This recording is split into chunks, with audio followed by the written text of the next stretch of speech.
Hey guys, thought I'd do a long-term review of the Mavic Air. I've been shooting with this for about a year now and I've had a great time with it. I've done about 75 flights, I've done a hell of a lot of distance with it and I've really enjoyed using it. I've now upgraded to the Mavic 2 Pro for a few reasons, but I'll go through those as we kind of go through the features and everything. Well, the features of the Mavic Air are very well known. I mean, it's designed to be a tiny portable drone, as you can see here. They're non-folding propellers and it folds out pretty easily, and it's still a really compact form factor when it's all unfolded. It's got really nice kind of light 400-gram airframe with the battery. The gimbal cover design is so much nicer than the bigger drones. It just slips off like that and then you've got the little camera in there. That's so much quicker. The Mavic 2 one is really kind of fiddly and I don't like it at all, but yeah. Another thing with the Mavic Air, you have to fold down these little feet because they're the antennas as well, and if you don't do that, A, you can't land properly because you're resting on the gimbal, and B, the signal will be terrible. Now, flying this within visual line of sight out to 500 meters, up to 120, no problem in most conditions. The only time I've had trouble is in kind of when some bad weather's coming in or in mountainy conditions, and I did find myself losing connection quite easily on quite a few occasions with the Mavic Air.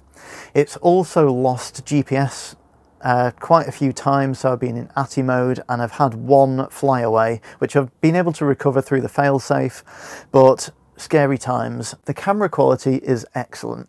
Now, the Mavic Air will shoot in 4K at up to 30 frames a second. It'll shoot 1080 in up to 120 frames a second, but I do not recommend it. If you're thinking about getting the Mavic Air, this is realistically the best settings you can use are either 4K 25 or 2.7K 50. Don't use anything else. That's where you get the best quality. If you want slow motion, 2.7K 50 frames a second, you get 2 times slow motion and it just looks really kind of nice and smooth and cinematic. Now, speed on this thing, quite remarkable. I mean, I got 58.5 kilometers an hour out of it, out of a 400-gram drone with a tiny, tiny battery. Absolutely remarkable. That was in S mode. So yeah, I don't really have any complaints about that. It's great if you kind of need to get it back to you quickly. I don't ever film in sport mode because it's too unpredictable, and at full speed it kind of tilts down like that and you start to get your propellers in it. Nothing looks good being filmed that fast anyway. It's so much nicer kind of having smooth, calm shots where you can just kind of fly around and soak up the atmosphere and the vibe of everything. Like, flying really, really fast just doesn't have that much kind of use for me. And I'm not shooting the Olympics, I'm not shooting rally drivers, I'm not shooting any sports events with it. If I was and I had an Inspire, then they're made to go fast and stable. This is meant to go fast as a bit of a kind of gimmick, but it's not really for filming with. I would stick to P mode, which is positioning mode, which it'll be in most of the time, just for kind of regular filming, and that's the most stable, the most smooth, and if you're getting a Mavic Air, that's what I'd 100% recommend. Now, other things that I like about this are it has 8 gig internal memory, so if you forget an SD card, you've left it downloading, no worries. You can fit quite a bit of footage on 8 gig, but it has a micro SD slot as well, which I usually keep a 128 gig card in. That will last a very, very long time. I've not managed to fill one up, even on extended trips where I've been out for a couple of weeks and only taken one card, just recharged the batteries every day, done a couple of flights a day. No, not even close. I think I've used like 25 gig in 2 weeks, and that was with quite intensive flying, doing a few 30-second clips every day. So no problem with that. Again, like I said, camera quality is great, inbuilt storage is great. What's not so great about it is the battery life. I mean, I've not had that many problems with it. I've got 4 batteries for it, and out of 4 batteries I get just under an hour in the air in decent weather conditions, which I think is pretty remarkable. I mean, an hour is a long time in the air. Even if you're going between 4 locations and you do 15 minutes, 15 minutes, 15 minutes, 15 minutes, that's a long time at each location. You can go a long way and you can get a lot of footage with that. So battery life I don't think is too much of a problem, but if you are like me and you don't like changing batteries that often, you don't want to have to take a load of extra stuff with you, I do prefer the Mavic 2 because the battery life on that thing is just nuts. I can get like half an hour easy out of that thing. And to have that and one spare battery with me is far more convenient than having a bag with like 4 spare batteries in it and a charger just in case.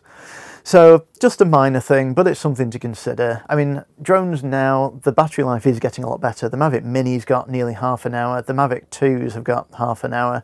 You get similar out of an Inspire or a Phantom 4 Pro V2, I think you get 24 minutes out of that.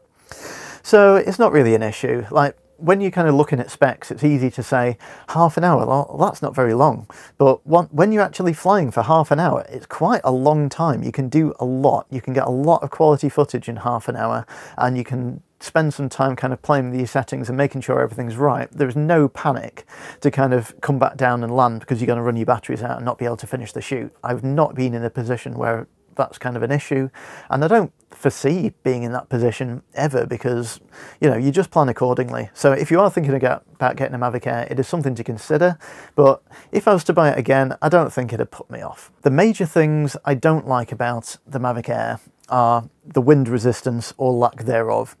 In anything but a slight breeze, this thing kind of flaps around quite a bit. It has a tendency to move around, like you'll be trying to get a hover shot like a time lapse and it'll be going and like the gimbal will keep up with most of that, but I also find that it kind of sinks over time. If you hover in one spot, it'll sink a couple of feet. I don't know what's up with that. I don't know if it's the GPS unit, if it's the OcuSync with the transmitter. It thinks it's getting a command and it isn't. I don't know, but it sinks.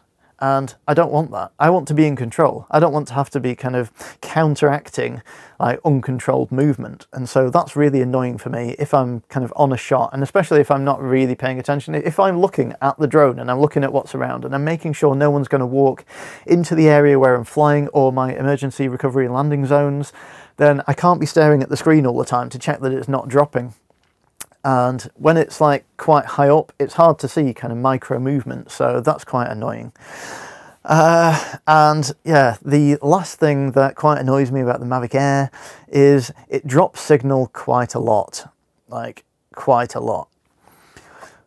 And that to me is less than ideal for a lot of reasons. A, I can't control it, so I don't know where specifically it is. If it's like a cloudy day and it's quite far out, this thing's white. This is the colour of a cloud. Like, they shouldn't really sell white ones. I bought it because I thought it looked cool, but a black one, definitely the way to go.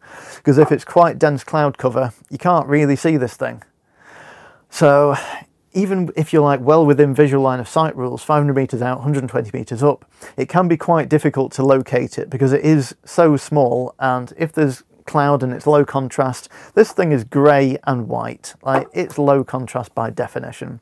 So seeing it, not so brilliant. So if you lose your feed, if you lose your video feed and your GPS positioning and it's like, I don't know where it is, then that makes me panic quite a lot.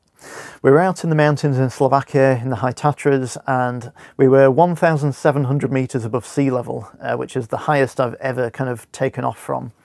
I got 300 metres out into a valley and I completely lost signal. And then it started to spit with rain and I was really, really panicking. Like, the people I was with, they were like, have you lost it? I'm like, no, I've definitely not lost it. I can get it back. So anyway, searching the sky, looking, no feed, trying to move position, move my antennas, move to higher ground, doing everything. I activated the fail-safe.